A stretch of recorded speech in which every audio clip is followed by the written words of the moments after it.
di sini disebutkan oleh Al-Imam At-Tirmidzi rahimahullah, wa Maimunah bintul Harits zaujin Nabi sallallahu alaihi wasallam. Maimunah bintul Harits ini adalah istri Nabi sallallahu alaihi wasallam. Jadi pada waktu itu Nabi jatah gilirannya di rumah Maimunah. Hiya khalatu Khalid bin Walid. Maimunah ini adalah bibi dari Khalid bin Walid. Khalah berarti bibi dari sebelah ibu. Karena ibu Khalid bernama Lubabah As-Sughra. Khalid bin Walid itu ibunya bernama Lubabah As-Sughra. Lubabah As-Sughra ini adalah saudara atau saudari perempuan dari Maimunah bintul Harits. Jadi Khalid panggil Maimunah itu makcik. Jadi dia ada hubungan saudara dengan Nabi SAW melalui istrinya. Wa khalatu Ibni Abbas, dan Maimunah itu adalah makcik dari Ibnu Abbas, bibinya Ibnu Abbas. Karena Ibnu Abbas punya ibu namanya Ummul Fadal. Ummul Fadal menikah dengan Abbas, paman Rasulullah. Lahir anak namanya Abdullah bin Abbas. Ummul Fadal ini saudara perempuan dari Maimunah. Berarti Abbas panggil Maimunah, Abdullah bin Abbas panggil Maimunah adalah bibi. Khalah, bibi dari sebelah ibu. Wa khalatu Yazid ibn al-Asam, dan dia juga bibi dari Yazid ibn al-Asam. Jadi keponakan dia ni orang hebat-hebat nih, Khalid bin Walid, Abdullah bin Abbas, Yazid ibn al-Asam. Jadi kalau kita lihat Maimunah ini memang dari keluarga yang luar biasa. Keluarganya, kakak-kakaknya, adik-adiknya itu dapat orang-orang hebat semua. Sehingga orang Arab mengatakan Hindun, ini ibu dari Maimunah, ibu dari saudara-saudara Maimunah ini namanya Hindun bintu Auf, ibu mereka. Berarti neneknya Abdullah bin Abbas dari sebelah ibu. Hindun bintu Auf itu kata orang Arab, dia adalah wanita dengan besan, dengan menantu yang paling hebat. Tidak ada wanita yang punya menantu yang paling hebat melebihi Hindun bintu Auf. Hindun bintu Auf punya anak Maimunah. Suaminya siapa? Nabi sallallahu alaihi wasallam. Ya, punya menantu seorang nabi. Ada yang lebih hebat dari itu? Dia punya anak bukan satu, ada banyak anaknya, anak perempuannya banyak. Maimunah bintul Haris yang pertama, suaminya Nabi sallallahu alaihi wasallam. Kemudian Ummul Fadal anaknya, anak perempuannya. Itu ibunya Abdullah bin Abbas. Suaminya Abbas, paman Nabi. Jadi Hindun ini punya menantu Abbas. Orang yang sangat terpandang dan sahabat yang paling mulia, paman Nabi sallallahu alaihi wasallam, Ahlul Bait. Kemudian punya anak perempuan namanya Lubabah As-Sughra, menikah dengan Walid ibn al-Mughirah. Walaupun Walid ini tokoh musyrikin, tapi tokoh pada zamannya, walaupun orang musyrik dia tokoh pada zamannya. Punya anak namanya Khalid bin Walid, tokoh Islam. Jadi Walid itu tokoh musyrikin, anaknya Khalid tokoh Islam. Kemudian dia punya anak lagi Hindun namanya Asma binti Umais.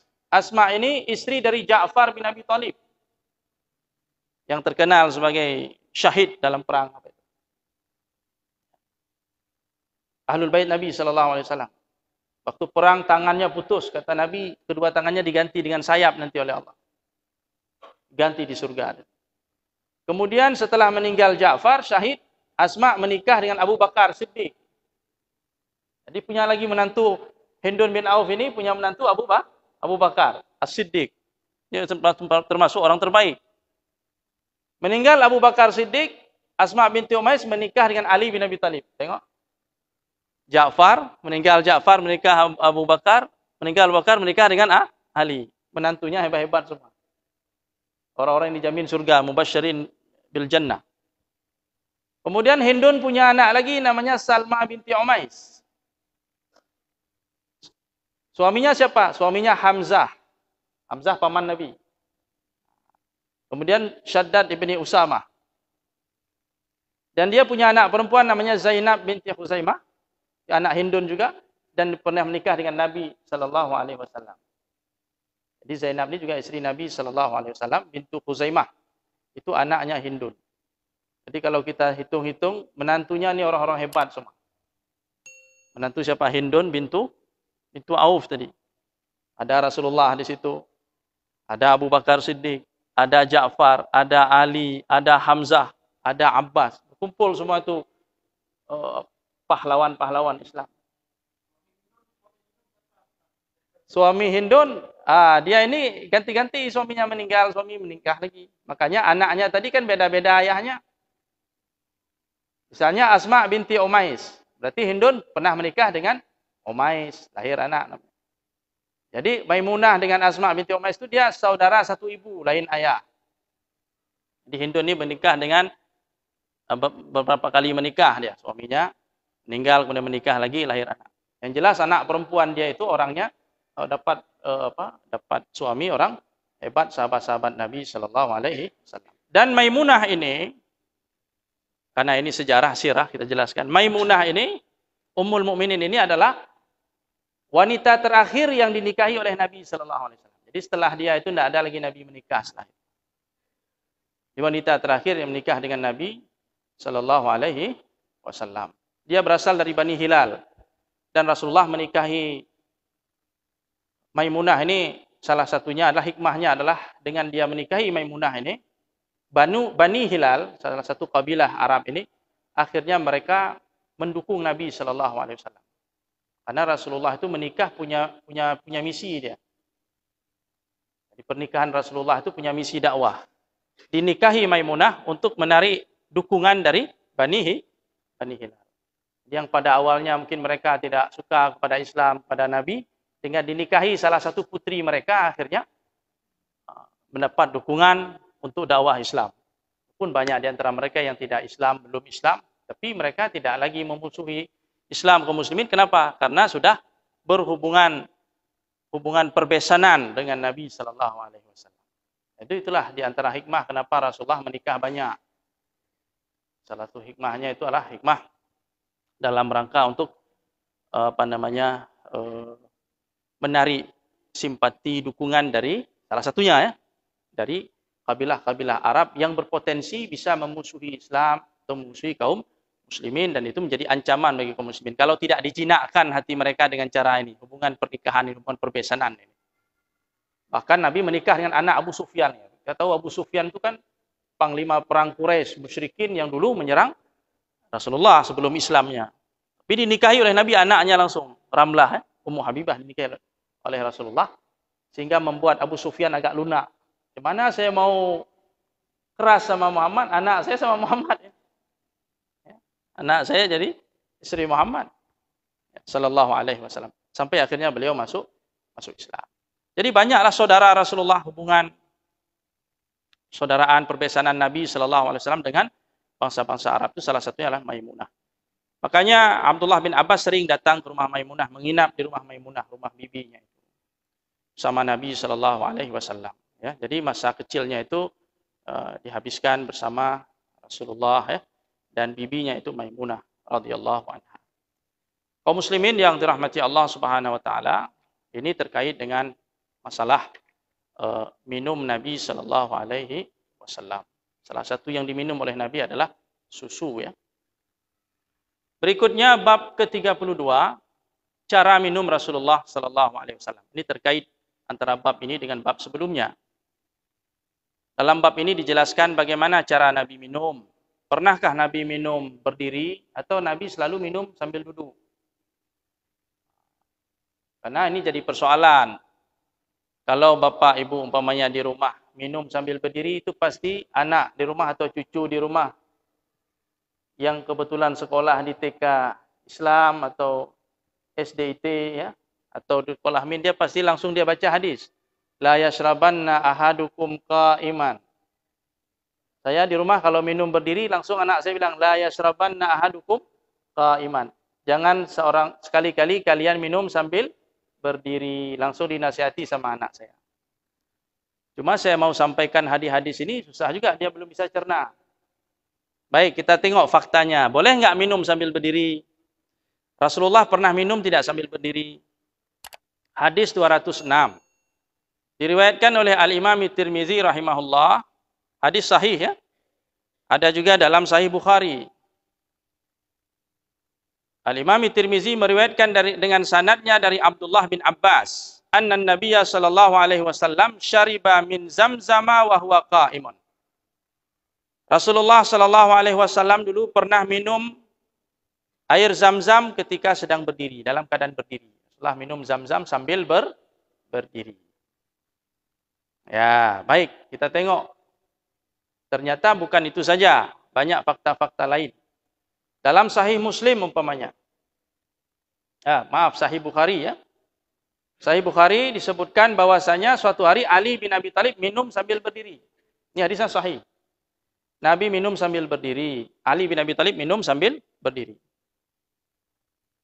Kemudian Ali mengatakan, "Inna nasan yakrahu ahaduhum an yashraba wa huwa qa'im." Banyak orang tidak suka kalau seseorang itu minum sambil berdiri. Jadi dia mengkritisi pandangan masyarakat. Ini banyak orang yang mengingkari kalau kita minum berdiri, orang nggak suka. Kata Ali bin Abi Thalib, "Wa inni ra'aitun Nabiyya sallallahu alaihi wasallam fa'ala kama ra'aitumuni." Sesungguhnya aku pernah melihat Rasulullah melakukan seperti yang aku lakukan. Sebagaimana yang kalian lihat. Saya minum berdiri. Rasulullah pun pernah minum berdiri. Hadis sahih riwayat Bukhari. Kemudian suatu hari Ali bin Abi Thalib dalam riwayat Ahmad, hadisnya sahih, minum sambil berdiri. Ketika beliau minum sambil berdiri, nazara ilaihin nas. Orang-orang pun pada menengok beliau. Tengoknya dengan mata yang tajam. Seolah-olah ini perbuatan yang salah. Maka pada saat itu, Ali mengatakan, "Ma tanzurun?" Untuk apa tengok-tengok? Tengok-tengok. Apa? Ada masalah?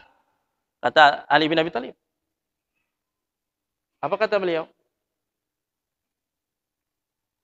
"Jika aku ingin minum sambil berdiri, sesungguhnya aku pernah melihat Rasulullah minum sambil berdiri. Dan jika aku ingin minum sambil duduk, aku pun pernah melihat Rasulullah minum sambil duduk." Jadi apa yang aneh? Kenapa tengok-tengok seperti itu? Jika aku minum sambil berdiri, aku pernah melihat Rasulullah minum sambil berdiri. Dan jika aku minum sambil duduk, aku pun pernah melihat Rasulullah sallallahu alaihi wasallam minum sambil duduk. Riwayat Ahmad hadis sahih. Abdullah bin Umar pernah mengatakan, "Kunna na'kulu ala ahdin Nabi sallallahu alaihi wasallam wa nahnu namshi wa nashrabu wa nahnu qiyam." Hadis riwayat Tirmizi, hadis sahih. Ibnu Umar mengatakan, kami dulu makan pada zaman Nabi sallallahu alaihi wasallam sambil jalan. Kan sambil jalan. Dan kami minum sambil berdiri pada zaman Nabi sallallahu alaihi wasallam. Sehingga ini kan menimbulkan satu persoalan. Di satu sisi ada hadis Nabi, hadis sahih juga melarang.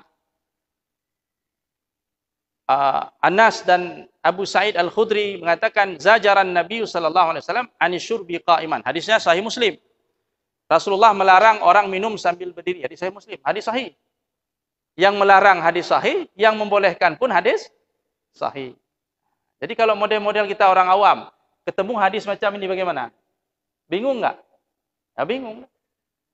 Makanya tidak bisa kita berinteraksi dengan hadis itu hanya modal cuma bisa baca, terjemah, tidak bisa. Yang bisa menyelesaikan persoalan hadis-hadis ini adalah para ulama. Mereka punya perangkat keilmuan yang cukup. Mereka punya metode, punya kaidah untuk berinteraksi dengan hadis-hadis yang seperti ini. Fenomena seperti ini dalam ilmu hadis disebut dengan ikhtilaful hadis. Ikhtilaful hadis itu artinya fenomena kontradiksi dalam hadis. Satu hadis bilang boleh, satu hadis bilang jangan, larang, tak boleh. Sehingga perlu ada satu solusi bagaimana kita menyelesaikan fenomena ini. Yang jelas agama ini tidak pelin-pelan. Rasulullah tidak pelin-pelan. Cuma kita yang tidak paham persoalan. Maka di sini ada 3 metode. Jadi biasanya yang jago dalam masalah ini, pertama di antaranya Imam Syafi'i. Itu jago sekali dalam mengkompromikan 2 hadis yang saling bertentangan. Imam Syafi'i luar biasa, itu jago dia. Kemudian Imam At-Tabari. Kemudian Imam Ibnu Khuzaimah. Kemudian Imam ulama-ulama lain, Ibnu Hajar, An-Nawawi. Kalau dari kalangan mutaakhirin itu jago sekali dalam menyelesaikan persoalan hadis-hadis yang seakan-akan zahirnya bertentangan. Bertentangan. Maka ketika ada hadis yang seperti ini, metode pertama yang ditempuh oleh para ulama kita adalah al-jam'u wa taufiq. Jadi al-jam'u wa taufiq dicari dulu titik temunya. Jangan langsung kita bilang hadis yang melarang tidak bisa pakai. Atau kita bilang hadis yang membolehkan tidak bisa pakai. Tidak bisa kita perlakukan seperti itu. Kenapa? Karena sama-sama sahih. Yang sana riwayat Muslim, ini riwayat Muslim juga. Kekuatannya berimbang. Nah, maka perlu satu metode. Di sini ada tiga pendapat para ulama dalam masalah ini. Yang pertama mengatakan Rasulullah Sallallahu Alaihi Wasallam memang pernah melarang, tapi kemudian Rasulullah membolehkan, menunjukkan apa? Hadis yang membolehkan telah menasakh hadis yang melarang. Jadi di sini ada proses nasikh mansukh. Jadi yang hadis yang melarang itu sudah nggak berlaku lagi, yang berlaku hadis yang membolehkan. Itu satu metode, satu pendekatan. Silakan.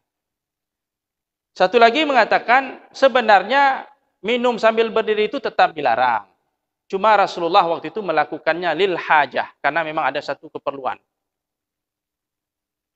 Artinya waktu itu Rasulullah sulit untuk duduk sehingga beliau minum sambil berdiri karena lil hajah, ada satu keperluan, satu keadaan yang tidak memungkinkan beliau minum sambil duduk. Itu satu pendapat, satu pendekatan. Dan yang ketiga, ini yang paling baik, saya rasa yang paling bagus, dan ini disepakati oleh Imam Nawawi, Ibnu Hajar, Al-Khattabi, dan lain sebagainya. Dikatakan bahwasanya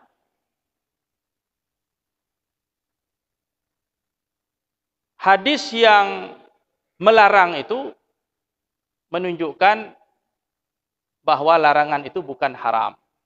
Kenapa?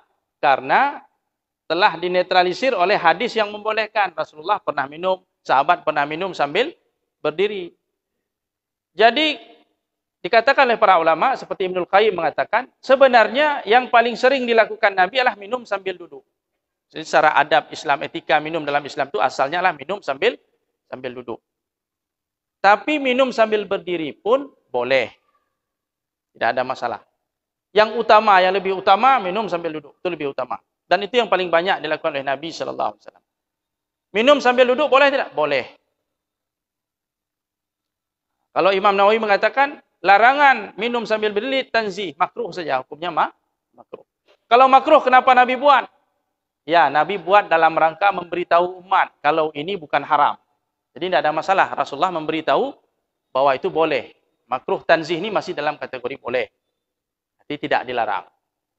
Ya, jadi Rasulullah melakukannya untuk memberitahu kepada umat bahwa ini adalah sesuatu yang tidak haram. Maka Nabi melakukannya. Itu memberikan penjelasan. Sama seperti Rasulullah berwudu sekali. Yang sunnahnya kan 3 kali. Kita basuh wajah, basuh tangan 3 kali. Tapi Rasulullah pernah mempraktekkan wudu sekali basuh. Itu menunjukkan bahwa boleh. Walaupun yang utama adalah 3 kali. Kenapa pada hari itu Rasulullah tidak melakukan yang utama? Karena posisi Rasulullah posisi mubayyin. Sebagai orang yang menjelaskan. Kalau Nabi tidak pernah praktek, bagaimana orang bisa tahu? Jadi Nabi praktek sekali untuk menjelaskan bahwa sekali pun boleh. Tawaf itu afdalnya sambil berjalan, tawaf. Tapi Rasulullah pernah tawaf sambil berkendaraan. Naik unta dia tawaf. Yang utama tetap berjalan. Rasulullah menyalahi yang utama itu dalam rangka memberikan penjelasan. Nah, begitu juga masalah minum berdiri ini. Jadi intinya, kalau ada orang minum berdiri, jangan langsung dibaca hadis tadi. La yashrabanna ahadukum qa'iman, seolah-olah itu haram. Apalagi kita tengok dengan mata yang tajam. Nah, kalau ada Sayyidina Ali marah, dia tuh apa tengok-tengok. Saya minum sambil berdiri karena saya pernah tengok Nabi SAW minum berdiri. Tidak ada masalah. Nah, mungkin kepada anak-anak, bolehlah disampaikan dengan bijaksana seperti apa sebenarnya pemahaman minum sambil berdiri. InsyaAllah kita lanjutkan lagi pada pertemuan yang akan datang. Aqulu qawli hadha wa astaghfirullah li wa lakum subhanakallahumma wa bihamdika asyhadu an la ilaha illa anta nastaghfiruka wa natubu ilaik. Assalamualaikum warahmatullahi wabarakatuh.